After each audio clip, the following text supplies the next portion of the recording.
Primeiro, dos 5 pontos que o Dr. Brown acha que vai ser relevante aí para esses próximos 10 anos na cardiologia. Como melhorar os nossos scores de risco. Então, vê só. A gente tem, na cardiologia, você sabe bem, a gente usa muito score de risco. Estou com um paciente no consultório e quero saber qual o risco dele ter um infarto, um derrame nos próximos 10 anos. A gente pode usar vários scores, tipo o score de Framingham, o ASCVD, que os americanos usam, o SCORE, que os europeus usam, aqui no Brasil, o score de risco global, enfim. A maioria desses scores de risco, quer seja para coronariopatia, quer seja para outras coisas, eles geralmente vão incluir variáveis clínicas, né? Coronariopatia, por exemplo, a gente vai perguntar para o paciente, olha, qual a sua idade, seus pais têm ou tiveram doença cardiovascular, dependendo do tipo de score que vai ser utilizado, qual o seu nível de pressão, qual o seu nível de LDL, de HDL e assim por diante. Qual é a grande questão? Esses scores, eles estão longe de ser perfeitos, né? Então, eles erram numa proporção razoável dos casos e a gente está longe ainda de ter uma perfeição. Então, a gente está sempre procurando scores melhores e mais confiáveis. Nesse cenário, o primeiro ponto que o Dr. Brown toca são os scores de risco poligênicos, né? Onde eles vão misturar variáveis clínicas com variáveis genéticas, né? Então, a gente sabe que tem algumas doenças que a gente chama de monogênicas. Se tiver uma mutação ali naquele gene X, a pessoa vai ter a doença. É uma coisa meio determinística. Em cardiologia, a maioria das situações que a gente vê não são assim, são alterações poligênicas, onde várias alteraçõezinhas ali de genes que vão se somando podem aumentar o risco do paciente ter uma determinada doença ou não.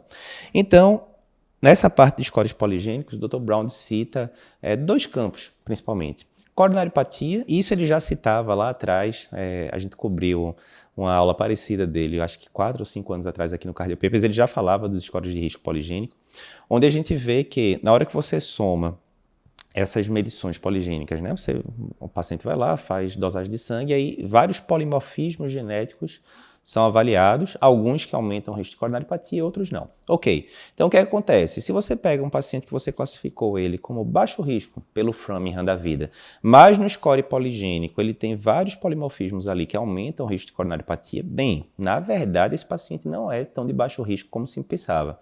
Ele tem um risco bem maior do que você poderia julgar apenas pelo score clínico. Do mesmo jeito, tem um paciente que você já previu que é risco alto, né? 10% de risco de ter eventos nos próximos 10 anos. Se você vê que ele tem determinados polimorfismos ali presentes, esse risco pode ser bem maior do que 10%, pode ser 15%, 20%.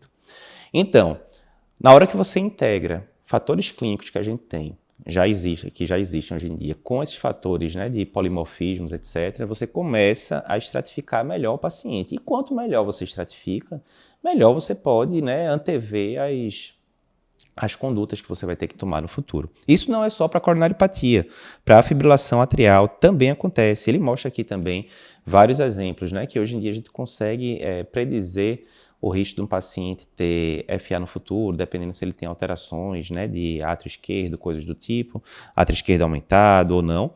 E na hora que a gente vai somando com outros fatores, né, de polimorfismos genéticos, você vai vendo que esse paciente pode ter um risco maior do que você pensava.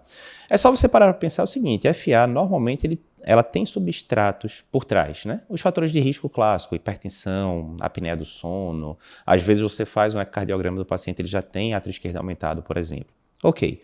Mas e aqueles casos de pacientes jovens que não tiveram fatores de risco nenhum? Não tem libação etílica, né? Não é um Holiday Heart Syndrome, não tem hipertensão, não tem obesidade, se alimentam bem e por aí vai. Hoje em dia a gente classifica esses episódios de FA como Lone FA, né? Ou seja, aquela FA solitária, que não teria nenhum fator de risco por trás. Mas cada vez mais se vê que esses casos de Lone FA, na verdade, eles têm polimorfismos genéticos aí que podem aumentar esse risco. Então, provavelmente, com essas dosagens, né, desses polimorfismos por trás, a gente vai conseguir predizer o risco desse paciente ter um FA no futuro.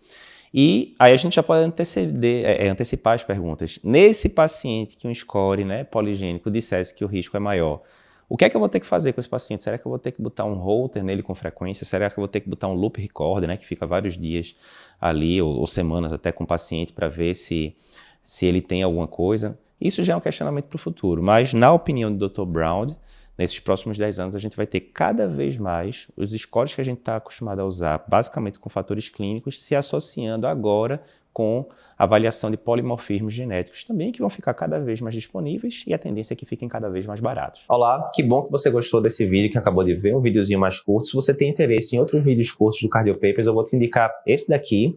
Muita gente já assistiu e gostou. E se você quiser ver o podcast que deu origem a esse vídeo que você acabou de ver, né? Esse vídeo é um corte. Para ver o episódio completo, clica aqui na esquerda e você vai conseguir ver o episódio completo do podcast.